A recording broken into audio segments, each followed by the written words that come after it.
இந்த crime thriller படத்தோட climax ட்விஸ்ட உங்களால ப்ரிடிக்ட் பண்ணவே முடியாதுங்க.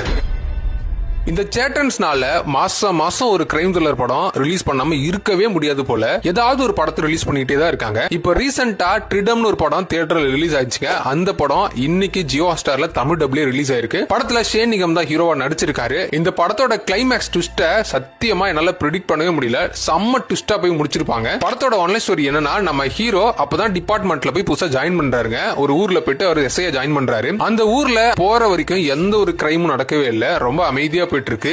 ஜாயின் பண்ண அடுத்த ஒரு 2வது நாளே ஒரு அழுகி போன டெட் பாடி அந்த ஊர்ல கிடைக்குதுங்க. அந்த டெட் பாடி யாரோடதுன்னு தேடிட்டு இருக்கும் போது ஒரு பேங்க்ல ராபரி நடக்குது. சரி, அந்த ராபரியை கண்டுபிடிக்கலாம்னு அங்க போனா திரும்ப பாத்தீங்கன்னா இன்னொரு டெட் பாடி ஒரு ஆத்தோரமா கிடைக்குது. இப்படி அடுத்து நிறைய மர்மமான கிரைம் சம்பவம் அங்க நடந்துகிட்டே இருக்குங்க.